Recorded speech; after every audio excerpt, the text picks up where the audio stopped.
ચાલો સ્ટાર્ટ કરીશું.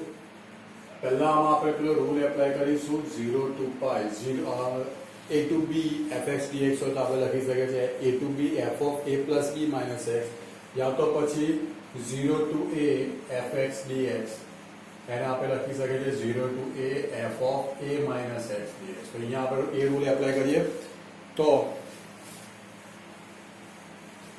ચાલો અહીંયા સૌથી પહેલા આવશે pi minus x dx, આ થશે a square cos square pi minus x b square sin square pi minus x. એટલે 0 to pi minus x dx a square cos pi minus x એમ તો minus cos x થાય પણ square છે એટલે આપણે plus cos square x અને sin pi minus x એટલે sin x જ થાય છે. ઓકે, પછી એને આપણે છૂટા પાડી દઈએ તો 0 to pi by a square cos square x plus b square sin square x dx one સાથે मतलब કે ઇન્ટિગ્રેશન થી છૂટા પાડી દઈએ minus 0 to pi x dx a square cos square x plus b square sin square x. બરાબર. ચાલો આમાં આપણે પાઈ ને બહાર કાઢી નાખીએ 0 to pi dx by a square cos square x plus b square sin square x.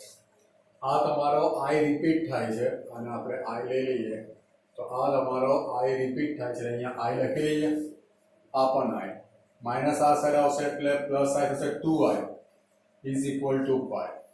હવે આપણે રૂલ થયેલો હતો કે 0 to a બાદ યાદ રાખો 0 થી 2a f of x dx, એમાં તમે x ની જગ્યાએ 2a minus x મૂકો ને fx રિપીટ થતો હોય તો તમે 2 times 0 to a fx dx લખી શકો છો, જે મેં તમને આગલા લેક્ચરમાં લખાયું હતું ડિટેલમાં. તો આને હું 2 times 0 to pi by 2 dx by a square cos square x plus b square sin square x લખી શકું છું. ચલો 2 સામે કેન્સલ થઈ ગયા. બરાબર, આગળ જઈએ તો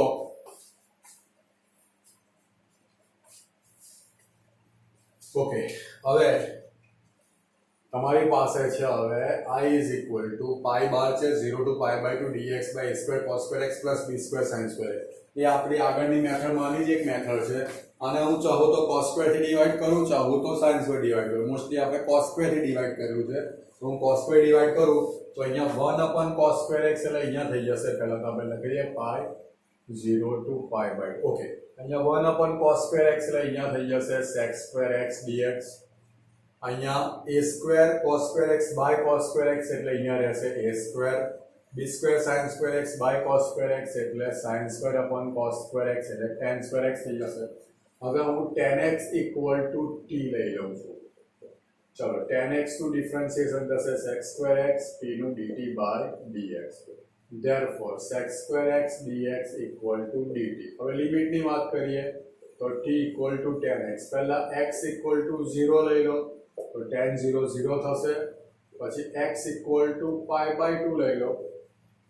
ચલો tan pi by 2 એટલે sin pi by 2 upon cos pi by 2. sin pi by 2 થાય છે 1 અને cos pi by 2 થાય છે 0. 1 upon 0 અહીંયા થશે ઇન્ફિનિટી. બરાબર. ચાલો તો આ થશે તમારું 0 ઇન્ફિનિટી. અહીંયા થઈ ગયું dt, આ a square plus b square t square. બરાબર. that means pi 0 to infinity dt a square plus bt whole square. બરાબર. તો આ 1 by x square plus a square નું ફોર્મ છે તો ત્યાં આપણે લખી દઈએ. ચલો આન્સર લખીએ I is equal to pi શું થશે 1 by a tan inverse bt by a અને t નો કોફિશિયન્ટ b 0 to infinity એટલે pi by ab. ચલો t ની જગ્યાએ ઇન્ફિનિટી મૂકો તો tan ઇન્વર્સ ઇન્ફિનિટી મતલબ એ થશે pi by 2. આપણે હમણાં જ જોયું ને કે tan infinity is equal to pi by 2. Okay, તો tan inverse 0 is equal to આપણે અહીંયા શું મૂક્યું હતું tan pi by 2 tan pi by 2 is equal to infinity tan inverse infinity बराबर पाई बाय 2 થાય ને tan inverse 0 is equal to 0 that means થશે pi square by 2ab okay चलो आगे बढ़िए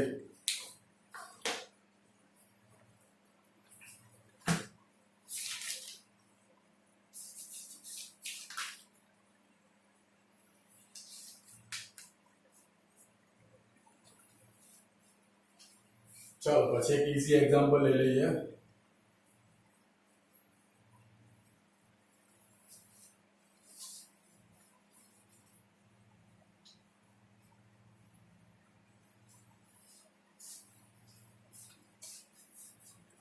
બીજો એક્ઝામ્પલ લઈ લઈએ છે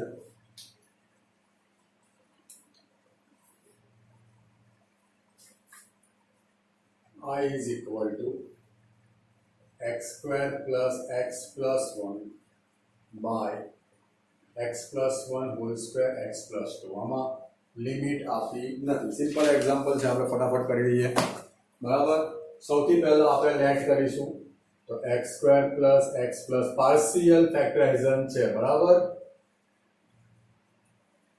તો આમાં a by x plus 1 થશે x plus 1 whole square છે એટલે b by x plus 1 નો સ્ક્વેર થશે અને c by x plus 2 થશે બરાબર ડાયરેક્ટ જ આપણે લખીએ તો x square plus x plus 1 a સાથે આવશે x plus 1 b સાથે આવશે ખાલી x plus 2 અને c સાથે આવશે x plus 1 નો સ્ક્વેર બરાબર चलो સૌથી પહેલા x plus 1 equal to 0 લઈ લઈએ એટલે x equal to -1 થશે આ ભાગ અને આ ભાગ નીકળી જશે b માં અને આમાં x equal to -1 મૂકી દઈએ તો -1 નો square 1 x equal to -1 plus 1 b -1 plus 2 चलो -1 plus 1 क्या એટલે 1 -1 plus 2 એટલે ખાલી b રહેશે તો b equal to 1 चलो હવે x plus 2 equal to 0 तो x equal to -2 ओके आमा a માં x plus 1 અને x plus 2 પણ આવશે એ આપણી ભૂલ થઈ ગઈ બરાબર a માં x plus 1 અને x plus 2 પણ આવશે b માં ખાલી x plus 2 અને c માં x plus 1 હોલ સ્ક્વેર આ જરા ભૂલ થઈ હવે x plus 2 equal to 0 આમાં પણ છે ના તો c માં રહેશે તો -2 નો સ્ક્વેર એટલે 4 -2 plus 1 c -2 plus 1 એટલે -1 નો સ્ક્વેર આ થશે 3c ઓકે હવે આપણી પાસે એટલે c equal to 3 થાય છે એટલે આપણી પાસે ત્રણ આલ્ફાબેટમાંથી બે મળી ગયા છે એક શોધવા માટે આપણે સિમ્પલ x equal to 0 લઈ લઈએ બરાબર છે આમાં વેલ્યુ મૂકીએ 0 plus 0 plus 1 એટલે 1 a બરાબર શોધવાના બાકી છે 0 plus 1 એટલે 1 0 plus 2 એટલે 2 चलो b છે 1 એટલે b ની વેલ્યુ નહીં મૂકો 0 plus 2 એટલે 2 c છે 3 0 plus 1 નો સ્ક્વેર એટલે 1 તો 1 is equal to 2a 2 ને 3 5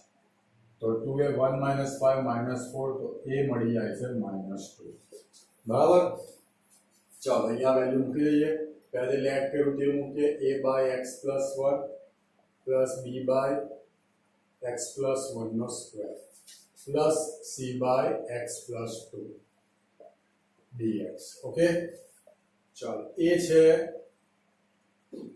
-2 by x plus 1 b છે +1 by x plus 1 નો સ્ક્વેર c છે 3 by x plus 2 dx चलो डायरेक्ट करिए तो -2 1 upon x plus 1 એટલે log x plus 1 plus 1 by x square નું ઇન્ટિગ્રેશન છે -1 by x ઓકે એટલે અહીંયા -1 by x plus 1 અને આ થશે 3 log x plus 2 plus c બરાબર એટલે આમ તો પતી ગયો તમે આનું ને આનું સેટિંગ કરી શકો છો એ તમને ખબર છે કે રીતે કરવાનું છે આ log x plus 2 નો ક્યુબ થશે minus log x plus 1 નો સ્ક્વેર થશે that means log x plus 2 whole cube by x plus 1 whole square all right -1 by x plus 1 as it is રહેશે ચલો આગળ જોઈએ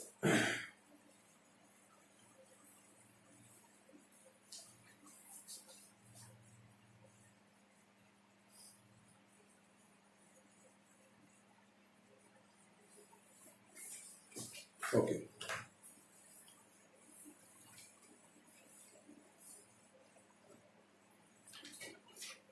चलो नेक्स्ट एग्जांपल ले लीजिए।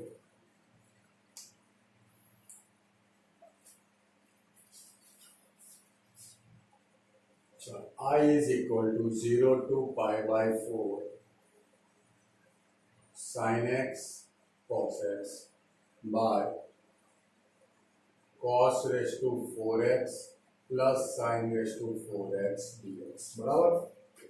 ચાલો હવે આ એક્ઝામ્પલમાં તમે બે રીત કરી શકો, ચાહો તમે એને cos raised to 4 થી ડિવાઈડ કરો, ચાહો તો sin raised to 4 થી। આપણે cos raised to 4 થી ऊपर અને નીચે ડિવાઈડ કરીશું, તો ડિટેલ લખી દઈએ તો 0 to pi by 4 sin x cos x cos raised to 4x બરાબર, cos raised to 4x plus sin raised to 4x by cos raised to 4x થઈ ગયું। ચાલો તો 0 to pi by 4 ઓકે। ચાલો તો આમાં cos ને raised to 4 એટલે 1 upon cos cube થઈ ગયા, તેમાંથી હું શું કરીશ એટલે sin x by cos cube થાય છે, તો હું એક sin upon cos લઈ લઈશ ને બીજું 1 upon cos square લઈ લઈશ। sin upon cos એટલે ત્યાં થશે tan x અને આ થશે sec square x બરાબર। ચાલો આગળ વધીએ, cos raised to 4 by cos raised to 4 એટલે 1 અને આ થશે tan raised to 4x ને અહીંયા dx બરાબર છે। હવે tan raised to 4x છે એને આપણે આવું લખી શકીએ tan square x નો સ્ક્વેર બરાબર, ને હવે હું લેટ કરી લઉં છું tan square x equal to t। tan square x નું ડિફરન્શિએશન થશે 2 tan x અને tan x નું sec square x t નું dt by dx, therefore tan x sec square x dx equal to dt by 2 થશે। હવે વાત કરીએ લિમિટની, તો t equal to tan square x, ચલો x equal to 0 લઈ લો તો tan 0 0 થશે, x equal to pi by 4 લઈ લો તો tan pi by 4 1 અને 1 નો સ્ક્વેર પણ 1 બરાબર। તો tan x sec square x dx dt by 2 એટલે અહીંયા 1 by 2 0 to 1 આ થઈ ગયું dt 1 plus t square, શું થાય આનો મતલબ tan inverse t 0 to 1, tan inverse 1 એટલે pi by 4 tan inverse 0 એટલે 0, તો આ થાય છે pi by 8 બરાબર। ચાલો આગળ વધીએ, next example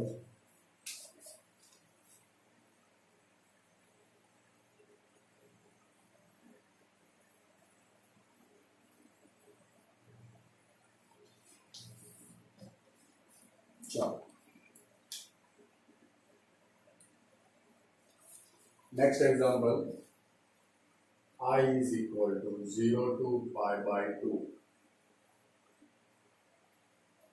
cos square x dx by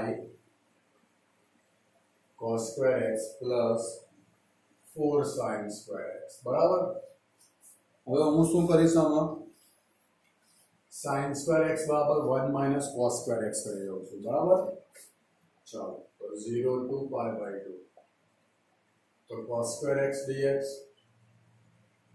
cos square x sin square x એટલે 1 minus cos square x થઈ ગયું।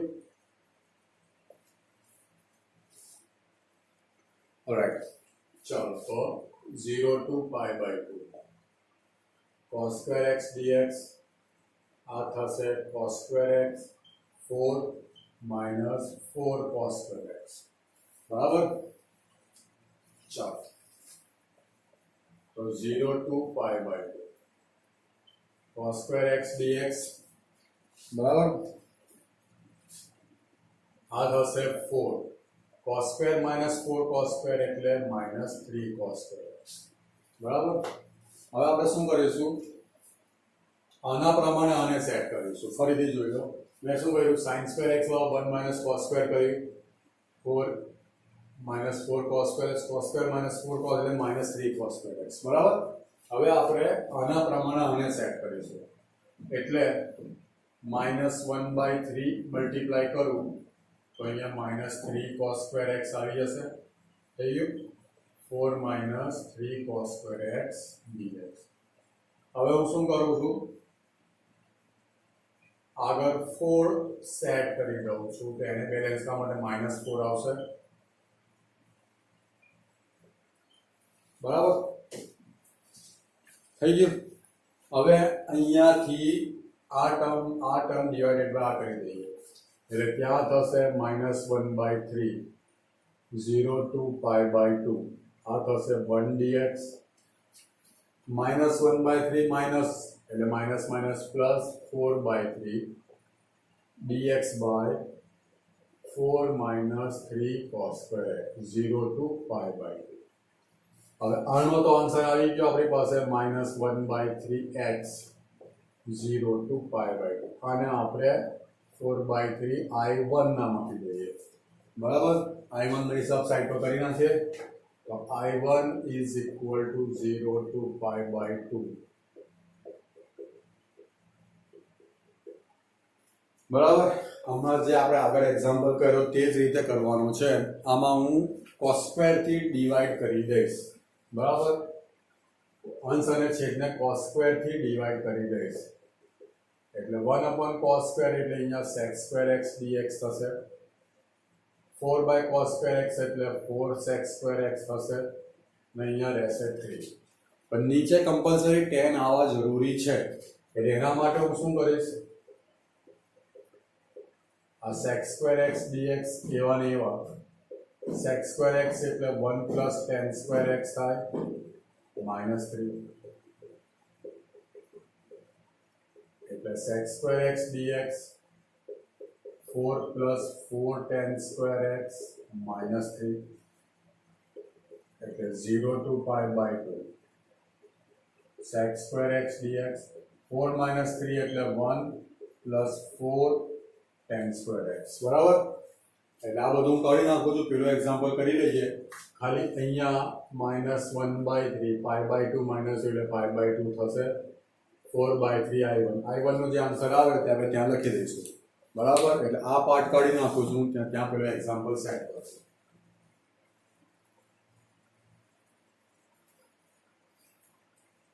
ઓકે, હવે આમાં આપણે tan x equal to t લઈ લઈએ. વધુ પર sec square x થાય ને, tan x નું sec square x t નું dt by dx એટલે sec square x dx equal to dt. Limit હું ડાયરેક્ટ લખીશ. બરાબર, લિમિટ હું ડાયરેક્ટ લખીશ એટલે 0 tan ઇન્વર્સ x tan 0 કેટલા થશે, t equal to tan 0 તો tan 0 થશે 0 tan π/2 થશે ઇન્ફિનિટી. બરાબર, ચલો sec square dx એટલે dt થશે અને આ થશે 1 plus 4 t square. That means 0 to આ શું ચાલે છે I1 dt 1 plus 2t whole square. બરાબર, ચાલો તો 1/a એ તો 1 છે direct tan inverse 2t 0 to infinity. tan inverse infinity એટલે π/2, tan ઇન્વર્સ 0 એટલે 0 એટલે π/2 આવી ગયા I1. અહીંયા વેલ્યુ મૂકી દો.